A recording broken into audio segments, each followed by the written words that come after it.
One thing to know about me is that it's dark and I'm wearing sunglasses without a prescription, and I'm planning to go to a friend's husband's funeral this Saturday, the 11th, a day that will surely not live in infamy. So, if you were at a Thanksgiving dinner with a estranged family in November 2017, and someone said, "Could you pass the salt?" And then you hit your Bluetooth headset on your bike helmet that says, "I voted." And after passing the salt, they say, "Rich," gravely, "you have to admit that the Democratic Party is anti-white." And then you go to the DFL convention in Rochester, and stripping it down a little bit, trying to kind of meet in the middle, you say, "Look,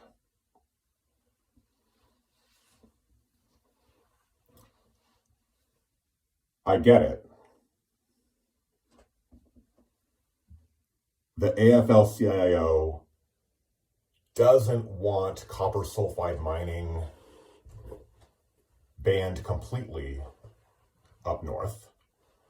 They think that they can work with environmentalists in good faith to do better than we did in the past." And that motion doesn't pass. And the coalition stays together, and we move forward in good faith. And I say, okay, I agree with most of these police reform proposals, but I said out loud, and I voted, that we shouldn't have the Democratic platform officially say, "End qualified immunity for peace officers," because I thought maybe that goes a little too far, and we need to be more careful when we actually legislate for real. And so that motion did pass by a narrow margin, so it's in the active DFL platform. There is no bill to actually end qualified immunity. That would probably take a constitutional amendment and lots of judges. I support the DFL platform to end qualified immunity as we know it. I also will support legislation to do what I believe we're going to do. So, basically, I'm a white hat hacker trying to, get along in Minnesota with people who clearly hate us, right? And when someone clearly hates you, what do? When they want to, say, pass assault, and that's not banned, do you get energized to the point where you charge them with battery for messing with your electrolytes? Or do you say, that's for a court of law to determine with findings of fact, as we did with Derek Chauvin? Yes, there are more cases where cops should have been convicted of murder, probably. But we do have the rule of law and reasonable doubt. And there is the line of wrongful death. For example, the whole O.J. Simpson thing, he was acquitted. there were some weird things going on with the prosecution and the police. Furman, and he had some issues, and the gloves didn't fit, must have quit. Okay, that's cheesy. So OJ was acquitted of murder, but found responsible for wrongful death because it's a different burden of proof. So I'm wearing so many shirts here. I don't have a lot of hats. This is my Elastic hat from Elastic, which is a horizontally scaled platform for security operations centers like we ran at Indiana University, OMNISOC. This was a prior job. So anyway, I don't have a lot of hats that I wear. I'm basically for democracy and the rule of law, which currently Republicans oppose. Granted. Sadly, granted. So this is from a previous job not at Indiana, but at Brandeis University. And the fun thing about Brandeis is, you know why they were founded? They weren't founded by Brandeis, by Justice Brandeis. They were just named after Brandeis because of their respect for his privacy and unions, and mostly, although he did do some, his rulings are a little bit, by modern progressive terms, a little bit self-contradictory because, for example, he was pro-union mostly, and also pro-business in kind of an Adam Smith anti-mercantilist way, which is the complete opposite of what Republicans want, right? The Republicans are for Russian-style kleptocracy, which is exactly what Adam Smith in Wealth of Nations was arguing against. Adam Smith was kind of against the actions of the West and East India Company, where you pick winners. He said that the free hand of the market should determine the winners rather than political favoritism. Whatever, he's an old dead white guy, and Republicans don't listen to old dead white guys, right? Anyway, so Brandeis was founded in honor of Justice Louis Brandeis. I think the first or one of the best well-known Jewish justices, who also is known for arguing for privacy. And if you read the ruling, it's interesting because essentially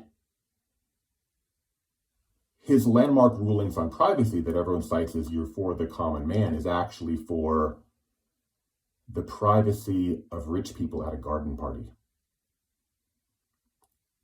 That gossips and wags and paparazzi shouldn't be harassing Lady Diana. Anyway, so at Brandeis University, I hung out a little bit briefly over shrimp cocktails with the divorce attorney for Lady Diana, Princess of Wales, former Princess of Wales, former spouse of King Charles II. And the reason I was hanging out with her very briefly, and a bunch of other people, was Deborah Lipstadt was there to talk about her book about David Irving, this British neo-Nazi sympathizer who sued in the UK an American professor at Emory University for saying he was a Holocaust denier. And he said he was libelous to say he was a Holocaust denier. But you know what Judge Gray determined? Yeah. You can't really defame a frickin' Nazi sympathizer who lies, both in court and out, and has no positive reputation to shred.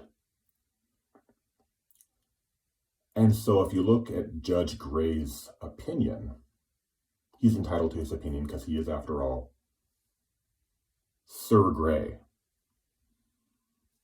of the High Court of the Realm. Literally, you can look it up. Irving v. Lipstadt. And what job does our friend Professor Deb, who handed me my signed book thanking me for participation in the Holocaust History Project, what does she currently do for a living? She's on leave as a tenured professor to be a special envoy. She's the ambassador of the United States of America, special envoy for anti-Semitism, which I'm against, generally. I mean, I'm not against Palestinian rights. I've got a friend who's going to be, who's working with a Quaker school in Ramallah, which, by the way, it's not the same school in Ramallah that had a sister university relationship with Brandeis University, the Jewish school that was founded because Harvard had an anti-Jewish quota that was then dropped. But there's still a reason for Brandeis to exist. It's for progressive people, some of them are Jewish, some of them are not, to talk about peace, love, and understanding. That's what one does at universities. So this is my Northfield Soccer Association shirt when I was a soccer dad for my son's soccer team. I was very, very safe and very in the interest of the kids when, what was it, September 18th? Anyway, I have to look it up.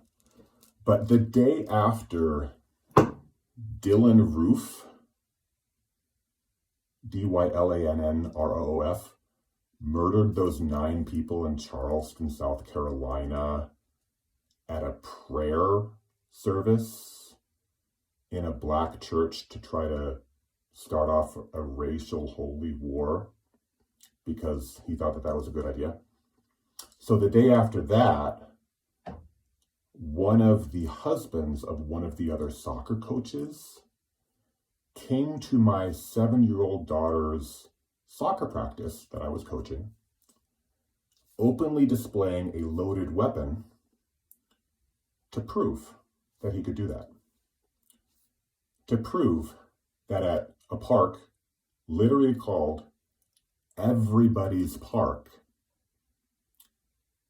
he could brandish a loaded firearm on his hip, contrary to the posted sign saying, "Guns not allowed," because the police would support his right to assert his rights as a white man permitted to carry, contrary to public policy.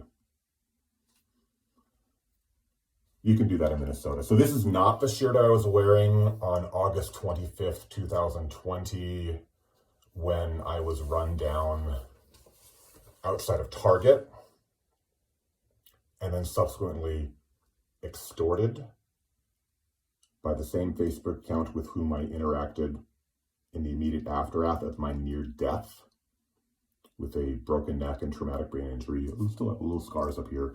That was the first of 2 times I've been almost killed on the streets of Northfield, Minnesota, riding my well-lit bike.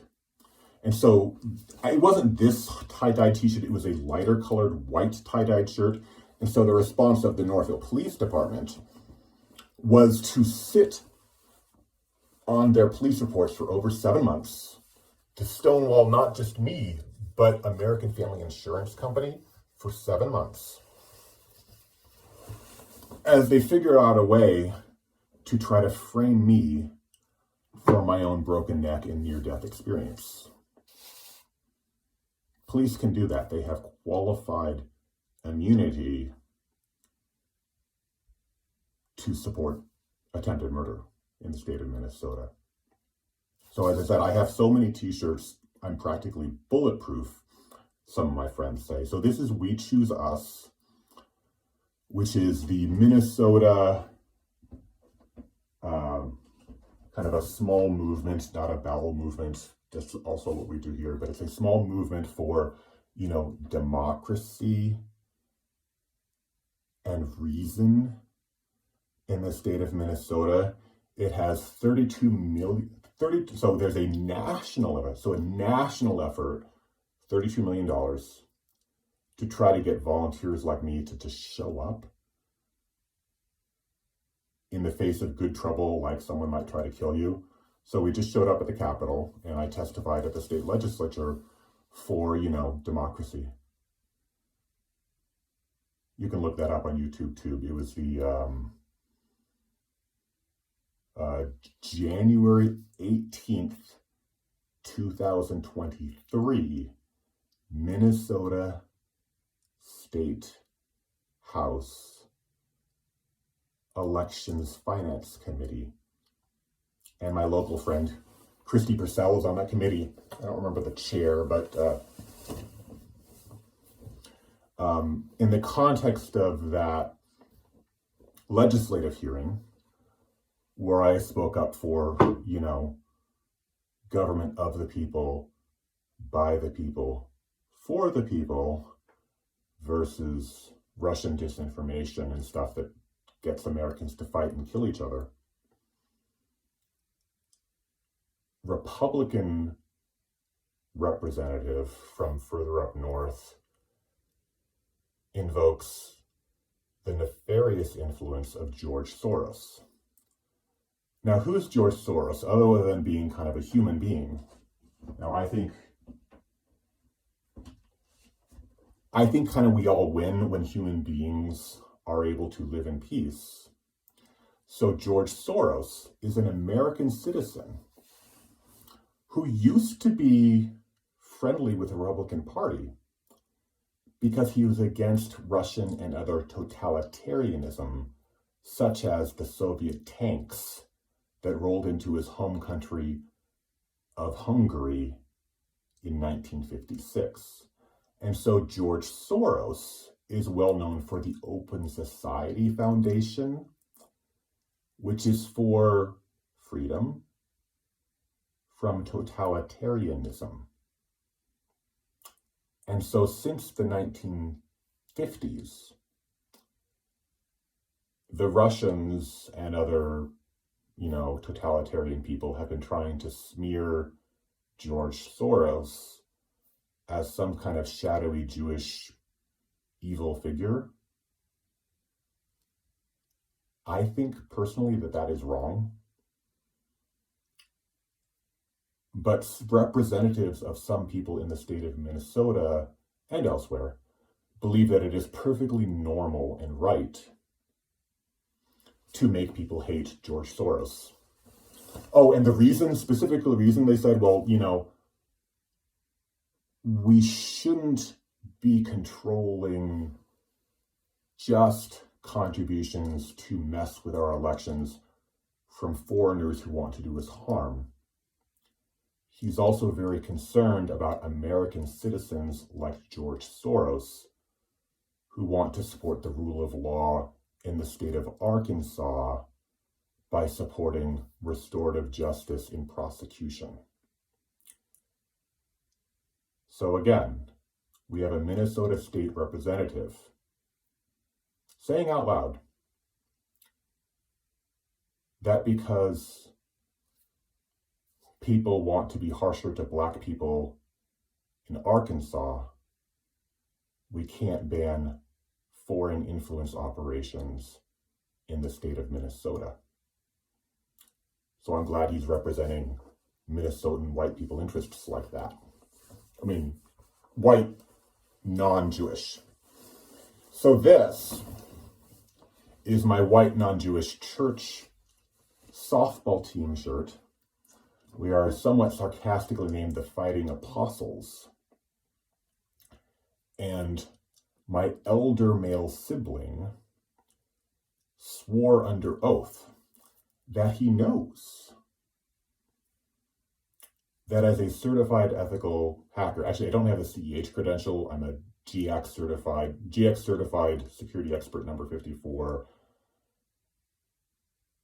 that as someone who's involved with the oldest white Anglo-Saxon Protestant mainline church in Northfield, I am heavily involved in conspiracies for civil unrest and disorder in these United States.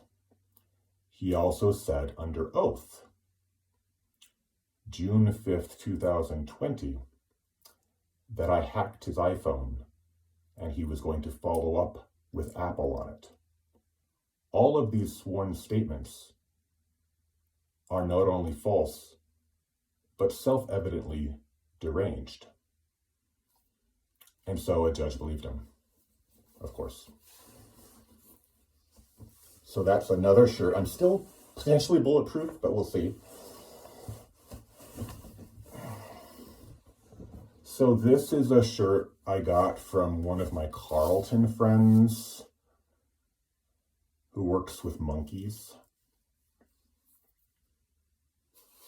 It looks the same in the back. So I would just say, no one does dad jokes like Mom Shannon Watts. I've seen her speak in Farmington for my friend Emma Peace. She said, please vote for Emma. And a lot of people did, but slightly more people voted for a retired police or sheriff officer who is of sort of the MAGA religion,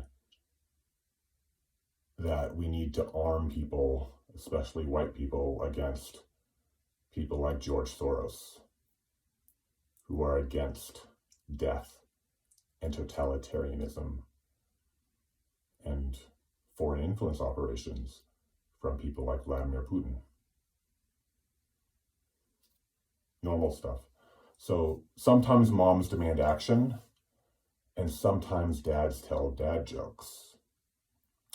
And sometimes you can fall in love with someone who makes you laugh. Other times, your neurotransmitters get energized to the point that you want to commit assault and battery like my brother did against me. But he's a Republican, so that's okay with the police.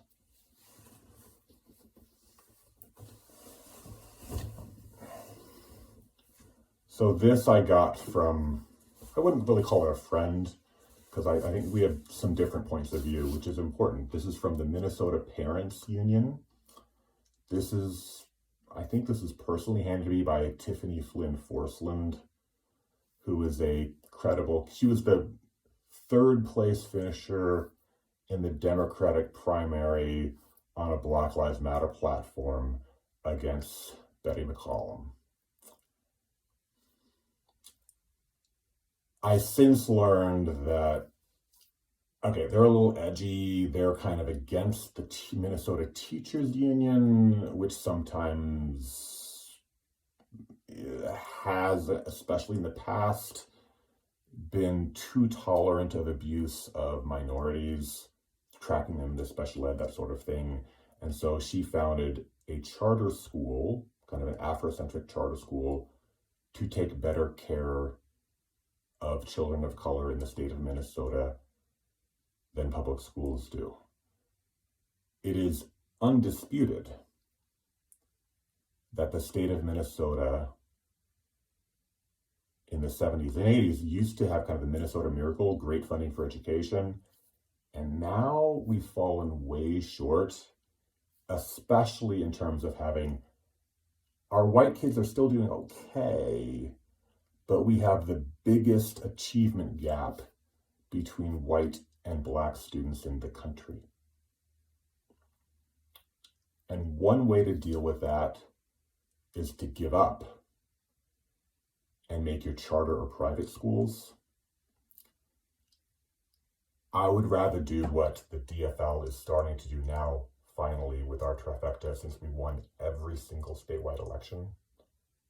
Properly fund public schools and set policies against discrimination. You know, you do you. It's okay. Adam Smith says you can have a marketplace of ideas and marketplaces of other things.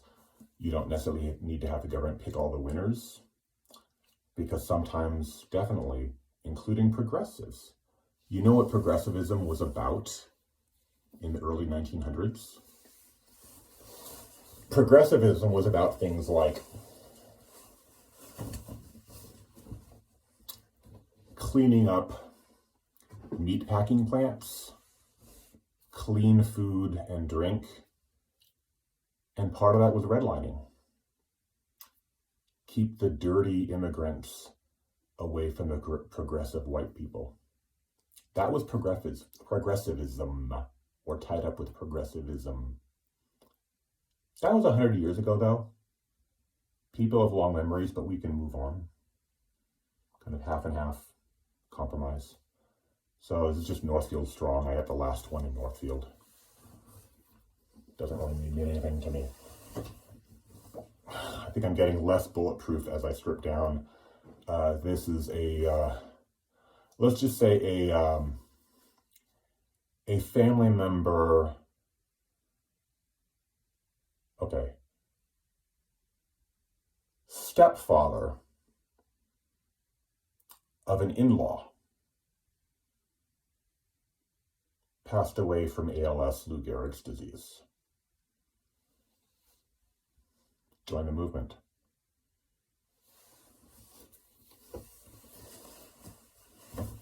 Because everyone wants their people to live long and happy lives. Like, you know, I know some great people from West Africa. Their people live to be over 100. Because they live long and happy, peaceful lives. In a nice, peaceful area of their country anyway. I mean, their country is not entirely peaceful. But where they live in peace. They live to 100 without hurting anybody. This is more edgy. I don't like to wear this publicly. This is a computer security company. Don't fear the spear. I mean, I get what they're going for. Resist, like the Chinese PLA, which actually was a thing, right? Especially in the Obama administration, early Obama, late Bush administration. The Chinese PLA, People's Liberation Army, hacking units were eating our lunch. They breached essentially every government database to leak information on everyone with a security clearance.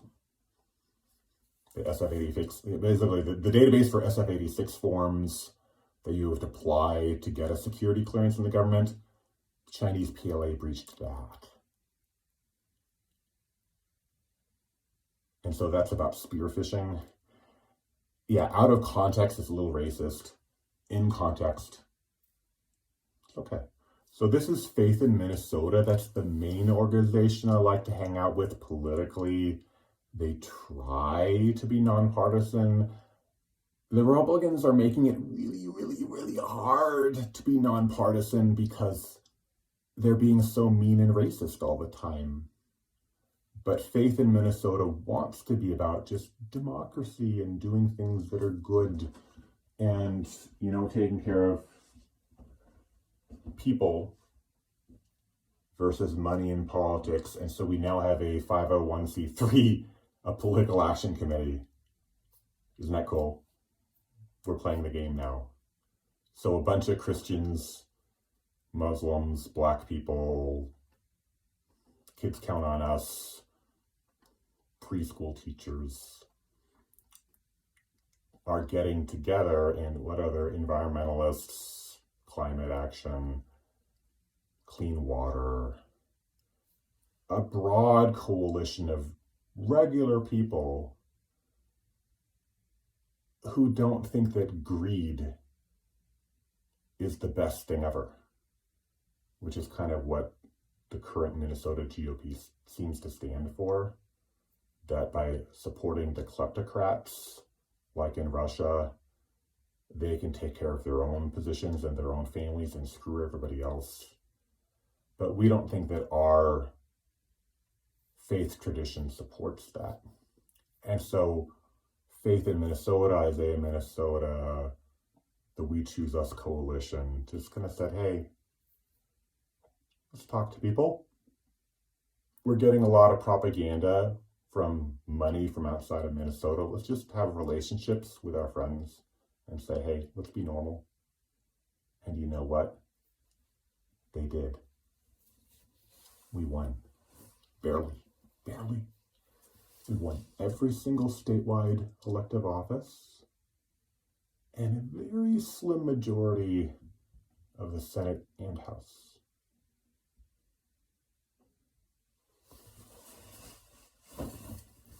So this is one of the Isaiah coalitions, the Black barbershops and Black Congregations Collective, BBCC. It's, and it's interesting, it's barbershops and Black churches, because some people are religious, some aren't. And I got this on December 7th, a day that will not live in infamy in 2022, because that's when we had our press conference in room B971 of the Minnesota State Capitol, saying, yeah, we're just normal elected officials and church people and just good people saying, hey, maybe active affiliates of violent, white supremacist, insurrectionist hate groups.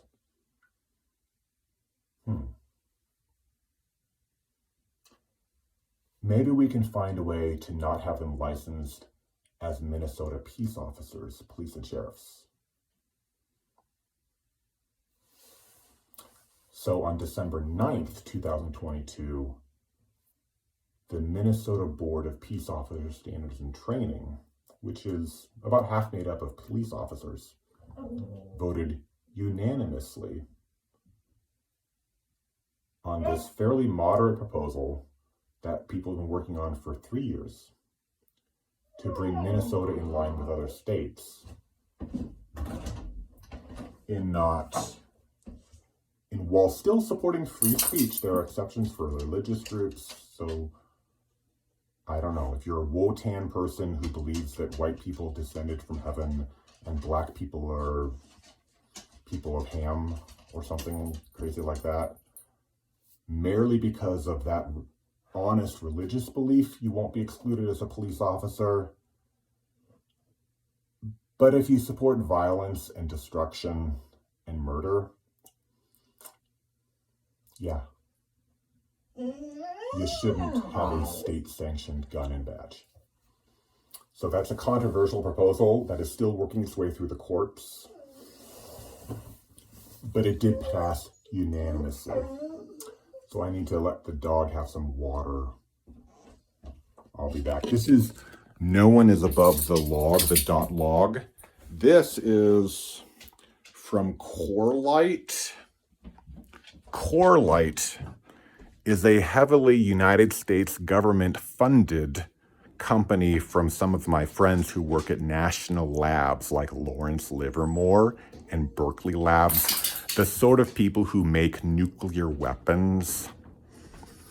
So they have this piece of software that they used to call Bro, kind of a sarcastic, this is Big Brother watching, right? But they renamed it to be sensitive. They renamed it after a public vote that took a long time, and they went through the whole wokeness debate. They renamed Bro to Zeke, and the company that supports it is Corelight and Zecurity.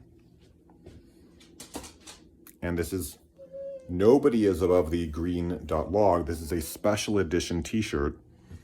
I got it before it even released at RSA conference, which stands for Revest Shamir Anderson.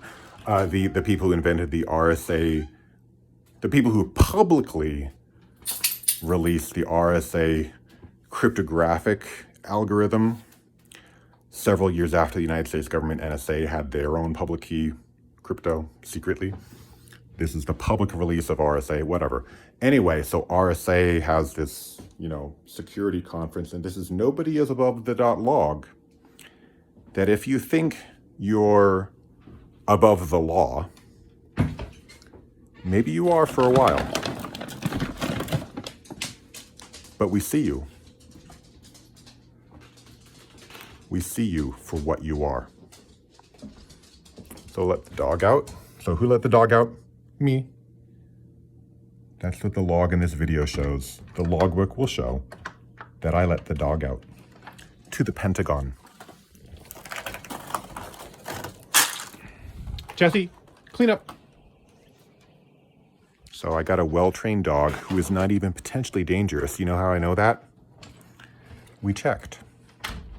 I have the police reports from the Dundas Police Department about when Jessica was stalking us at the dog park and falsely claimed that my dog had bit her and needed to be taken away or killed.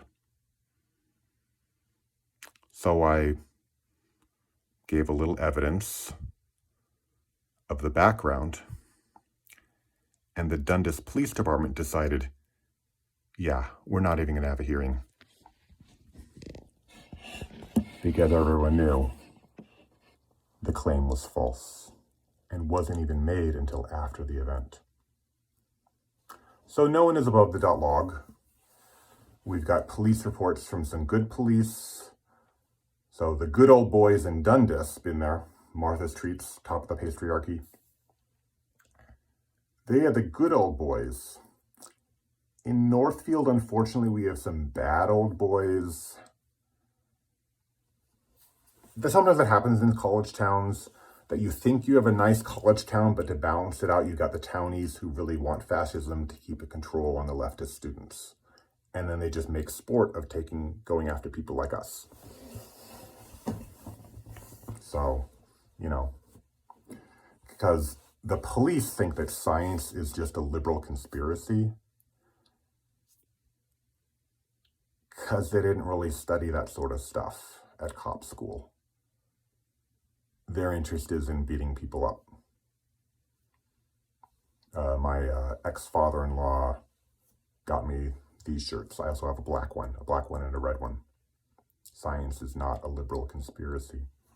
That's what some minions think. Some minions of, disinformation or whatever like to say that vaccination is some evil plot.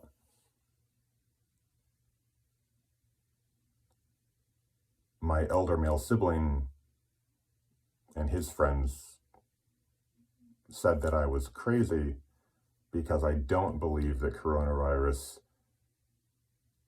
might lead to the death of 500,000 Americans. They were actually right. It's over 1 million, not just 500,000. But people are entitled to their opinions if they are supported by madmen with guns in Rice County, Minnesota. Reasonable people can disagree with madmen with guns, such as Christy. Is this the right one? Yeah. So Christy Purcell is in the House on January 18th when I went to testify to the Elections Finance Committee. She's on the Election Finance Committee. We won that election because there are enough normal people to balance out the crazies. Whatever, I don't really need to say much about Christy because she can speak for herself and she's lovely. This I wear ironically. This is someone who is less lovely. This is a disinformation artist who argued against vaccinations and is probably going to lose his medical license for being a disinformation scam artist, as he should. I mean, people voted for him, like 40% of the state voted for him, but a lot more people voted for Tim Walz, the relatively conservative Southern Democrat, Southern Minnesota, CD1, moderate, because people didn't like the errands. So Isaiah, Minnesota, endorsed Aaron Murphy and Aaron McQuaid, the more liberal progressive people. One's a nurse and the other is, now a new mom. And it's great. I like them, but it's actually kind of good that our governor was Tim Walz from the Army National Guard, who, as much as people say he's some crazy far left guy, no one with any functioning brain cells actually believes that. So this is Zimbra Communicate Clearly. This was a Stanford, there were a bunch of Stanford people who went to work for them. I used to work at Stanford, and Conrad Damon and a couple other people I worked with at Stanford SUNET were founding members of this company that was sort of an Microsoft Exchange alternative email and calendaring communications collaboration platform. I just like the logo, Communicate Openly. They're an open source communications platform to help people talk. Oh, my most fun Zimbra story is when I was fished by the scheduler for the deputy chief of the CIA. That actually occurred. I have the email. So the story is, after September 11th, 2001, generals always have the last war, right? So the lesson they drew from that was that FBI, CIA, military intelligence weren't talking to each other. Just like some people say that people should have known about Pearl Harbor before it happened, the day that shall live in infamy, December 7th, 1941. People should have known and should have acted more forthrightly to the Bin Laden thing, the Taliban that the Americans partly created through Jimmy Carter, mostly Ronald Reagan, but also during the Jimmy Carter administration, we supported radical freedom fighters against Soviet totalitarian invasions, right? Because that happened. Who invaded Russia? Lots of people invaded Russia too, but mostly Russia and the United States have not been invaded so much. They've just had internal fights. But so in the late 70s, 80s, the Russians invaded Afghanistan. And so this was during the Cold War. And so Americans, being Cold Warriors, sponsored what later became the Taliban to kill Russians. The movie Red Dawn, the original movie Red Dawn, the remake was some racist thing against Latin Americans, but Red Dawn was a very transparent allegory to make Americans support the Afghan freedom fighters, the Taliban. Isn't that cool? Anyway, but I digress. Oh, the phishing story. So the deputy director of Central Intelligence was on this open, unclassified web email and calendaring system so that DCI, DOD, and various levels of military intelligence, FBI, can talk to each other about these very high-level threats. It was called the UBL group. Usually people say Osama bin Laden, but it was UBL. So like Condoleezza Rice, sometimes she was one of my political science professors at Stanford. I took a couple classes with her, military, civilian relations, that kind of thing. So she referred to the UBL group, which was a intelligence effort to understand the threat to America from Osama bin Laden. And there was allegedly inadequate coordination in the Bush administration that Condoleezza Rice was a part of.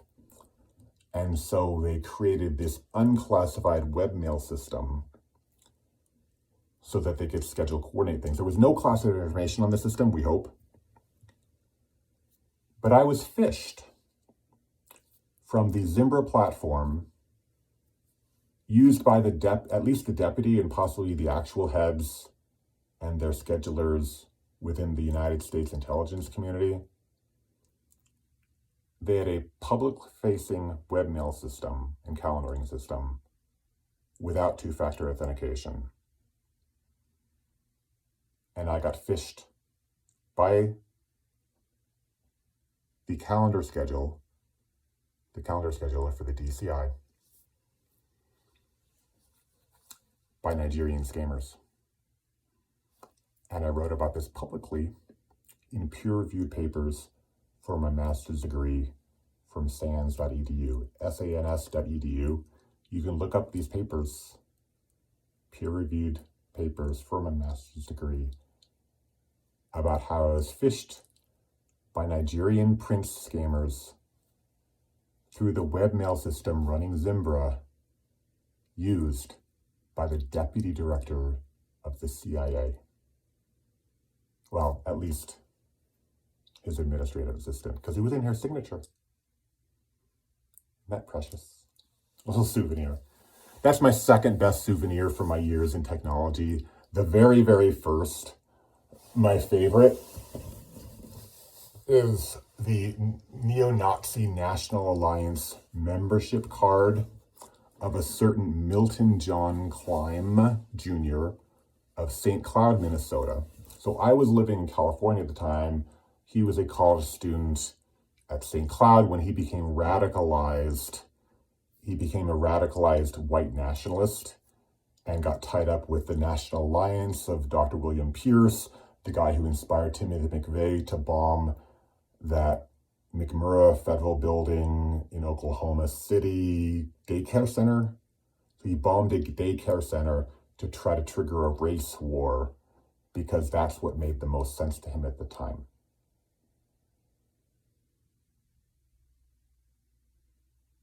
And so if you go to Oklahoma City and look at the National Historical Site at the Murrah Federal Building, what story will you hear about? Well, they don't actually mention the motive because it's Oklahoma. And it's okay to be a white nationalist, according to the government of Oklahoma. And the federal government is not going to rock the boat by having the National Park Service tell the story that the FBI did. But everybody knows that Terry Nichols and Timothy McVeigh were radical white supremacists who wanted to trigger a race war by bombing a daycare center at the Murrah Federal Building, inspired by the Turner Diaries by William Pierce, which also inspired Milton John Klein Jr. So I have, kind of as a concrete artifact of being a moderate, normal person who was able to listen to crazy people spout off. He thanked me for helping to talk him down. He left the white supremacist propaganda business and decided, I'm just going to go try to live a peaceful life. So God bless him, right? Oh, this is Semstone, right? No, or the concrete. Yeah, this is for Rice County Habitat for Humanity. During a little time off, I worked to build a house on Archibald, just a block from my house. It's basically to build the house. It's kind of like a styrofoam cooler. Like you build this kind of Lego house with these bricks that are styrofoam. You then pour concrete into them with like a couple sticks of rebar. It's a good environmentally sustainable way to build a house without using lumber. I mean, technology continues to improve. But we have a near net zero house a block from me that I got to help build. Awesome, right? Learned a lot about how a house is built. Help and do volunteer to build one. So I appreciate that experience. Not necessarily everything that led up to it, but it was cool. So this is also another ironic, so this is, my mom actually tried to throw this shirt away. because she thought it was inappropriate, because she doesn't consider herself a strong woman, and she's way more Phyllis Schlafly than Jane Fonda, although she was into aerobics briefly. But I do think I come from a line of strong women. It's just the recent generations are strongly against democracy and strongly against the sort of multiracial democracy that I personally believe in as the best path forward for this country. But I do certainly think that my mother's views are strongly held and that they stink. So, and that is why she testified against me in court, saying that I had always, at least since 1994, when I stood up for the opinion of the federal courts, in agreeing with the federal courts that the openly racist California Proposition 187 was unconstitutional and wrong. And so for that reason, my mother, who has very strongly held opinions, has said since 1994, and she testified in court in 2022, that her personal view is that I've been insane. Something's been wrong with me, at least since 1994 and probably my entire life. My mother says that I've been different since birth because she has certain strongly held views as a woman who likes Phyllis Schlafly and not Jane Fonda. Now I kind of can see a middle ground, you know, see some gray areas, some plain white areas, see some blue, white, pink areas. You know, you do you. You can be racist. Just don't try to kill my friends. You can be anti-gay, anti-trans. I'm a straight white Christian guy. Just don't kill my friends. And don't try to kill me either. And we can get along and have a democracy. My parents don't agree with that. That's why I'm different. Anyway, got a couple more layers. I'm no longer bulletproof, but you know, this is hard to read. Maybe we'll change the lighting somehow. But I saw this. Okay, I'm going to try natural light. Well, what it says is more of a blue light. That'd be special.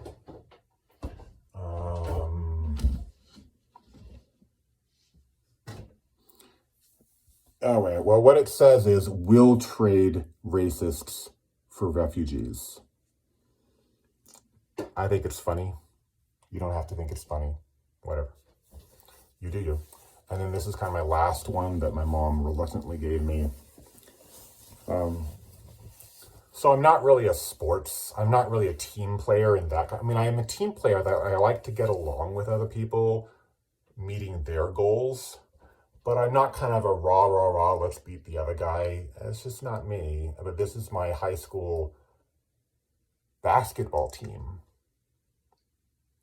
from Torrey Pines. We're number one. We're not afraid of anybody.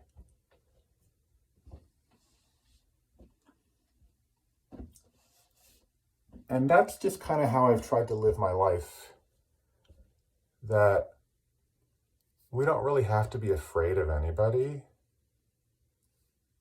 You do you. I mean, for example, Senator George Vickers, senator from Maryland, 1871. During the debate on the Second Ku Klux Klan Act, the Enforcement Act of 1871, the very last action before the vice president declared the bill passed, was an attempt by Senator George Vickers of Maryland to change the title of the Second Ku Klux Klan Act, the Civil Rights Act of 1871. Look it up on Wikipedia, you can find it, but it's from the Congressional Bell, I think is the name of before the Congressional Record, there was a Congressional Bell, and this is like the 41st or 43rd volume, page 1655. Senator George Vickers of Maryland. He had one son who fought for the Confederacy and one son who fought for the Union. Maryland's a borderish state by Washington, D.C., right? Remember, Washington, D.C. is in the South.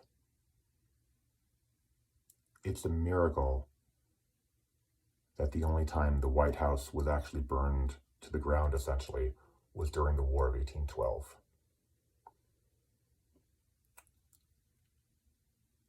The brave Americans who stood by Lincoln as they fled the Confederate Army, they're pretty badass. If you go to the Minnesota State Capitol,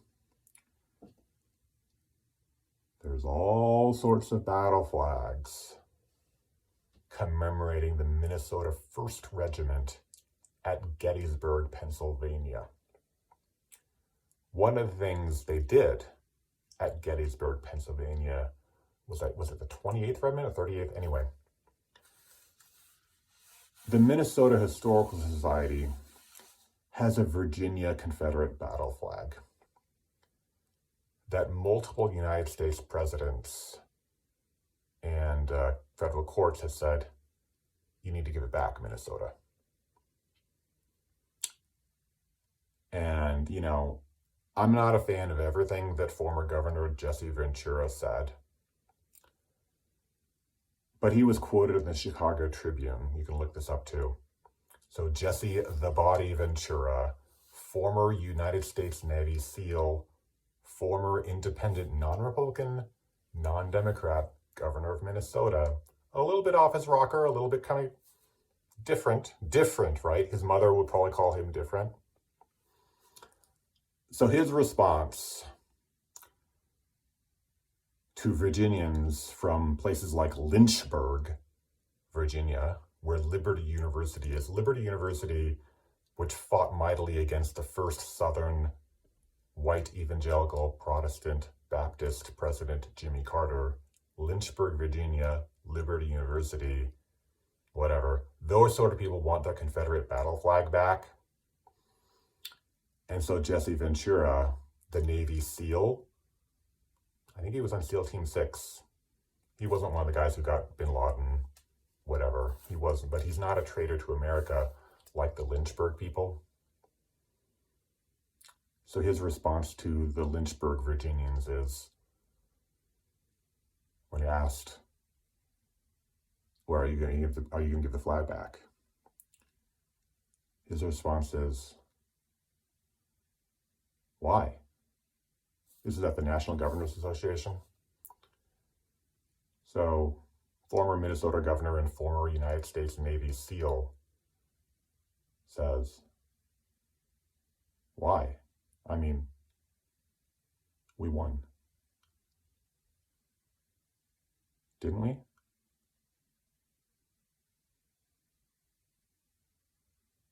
Did we win the Civil War to preserve forever, or at least so that government of the people, by the people, for the people, shall not perish from this earth? I learned in school that we won. I learned in school that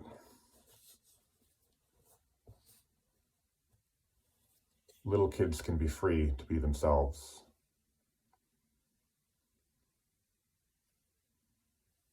And so the day after the commemoration of the life of the Reverend Dr. Martin Luther King Jr., I went to the state capitol, Rotunda, at 75 Reverend Dr. Martin Luther King Jr. Boulevard in the capital city of St. Paul, Minnesota, and stood with my friends from We Choose Us in the Capitol Rotunda, replete with Civil War memorabilia, saying, "We choose the people.